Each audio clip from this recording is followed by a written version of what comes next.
Vous voulez aménager ou améliorer l'isolation thermique et phonique de votre bâtiment?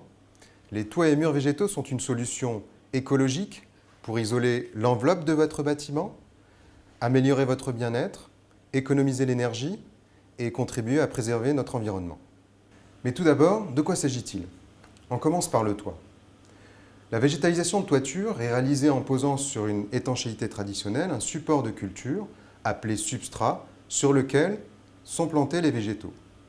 Il ne s'agit pas de toits jardins de certains appartements de luxe, mais d'étendues de végétaux à port bas qui sont installés sur des toits plats ou légèrement inclinés. Ce complexe de végétalisation ne dépasse pas 15 cm de hauteur et pèse entre 35 et 150 kg. On parle de toiture végétalisée extensive. On peut l'installer sur tout type de support, béton, bois, tôle ondulée ou bac acier. La condition préalable est d'avoir une structure qui puisse supporter le poids du complexe de végétalisation et une étanchéité traitée anti-racines. Alors, de quoi se compose un complexe type de végétalisation? En partant du bas vers le haut, nous avons d'abord une couche de drainage qui est posée sur l'étanchéité, puis une couche filtrante, puis le substrat, puis viennent les végétaux. Plus visibles que les toits, les murs font beaucoup parler d'eux, surtout depuis les réalisations spectaculaires du musée du Quai Branly à Paris ou du Square Vinet à Bordeaux, pour ne citer qu'eux. Alors, de quoi s'agit-il? La végétalisation de murs est réalisée en fixant une structure porteuse sur le mur qui servira de support à la végétation. La principale contrainte technique étant la surcharge de ces structures fixées au mur. Pour composer les murs végétaux, nous utilisons principalement deux techniques.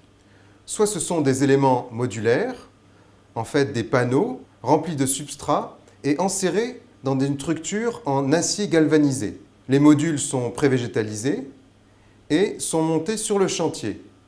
L'effet est donc immédiat. Un système d'irrigation au goutte à goutte est intégré dans les panneaux.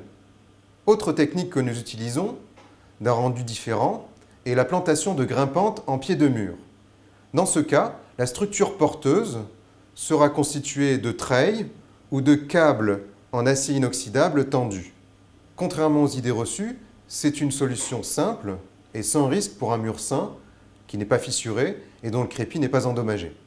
Les végétaux que nous vous proposons pour les murs sont des plantes adaptées à l'extérieur, à l'intérieur, à l'ombre, au soleil, et sont sélectionnés selon votre projet. Quels sont les avantages de la végétalisation? Toutes les plantes jouent un rôle dans la lutte contre la pollution. Elles atténuent le bruit, elles emprisonnent les poussières, elles recyclent le CO2, elles absorbent et décomposent de nombreux polluants gazeux. À l'échelle de votre bâtiment, elles contribuent à l'isolation du bâtiment contre le bruit, la chaleur, le froid. En été, elles rafraîchissent le bâtiment grâce au phénomène de l'évapotranspiration de leur feuillage. Elles améliorent l'esthétique du bâtiment et le protègent contre les dégradations extérieures. Les graffitis sur les murs, par exemple. Pour les toits, elle permet de doubler la durée de vie de l'étanchéité en la protégeant contre les UV et les variations de température entre le jour et la nuit. À l'échelle de la ville, les plantes contribuent à l'amélioration du microclimat et à une plus grande échelle, elles permettent d'atténuer l'effet de la ville sur son environnement. Par exemple, les plantes absorbent une partie de la chaleur créée par la ville et permettent d'atténuer l'effet d'îlot de chaleur urbain.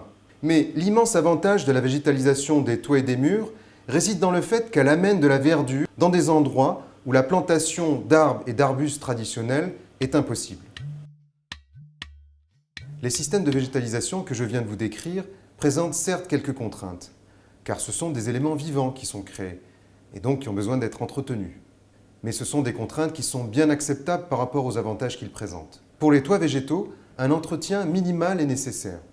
Il faut passer 2 à 4 fois par an sur la toiture pour désherber, contrôler les évacuations d'eau de pluie, éventuellement vérifier le système d'irrigation et mettre un peu d'engrais. Pour les murs végétaux, à base de panneaux modulaires, là l'entretien est obligatoire.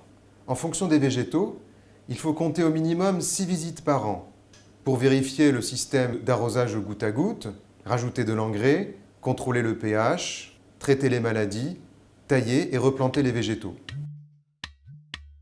Vous avez un projet de toit ou de mur végétal? Parlons-en. Nous nous déplaçons sur place pour vous proposer des solutions cohérentes et des devis étudiés.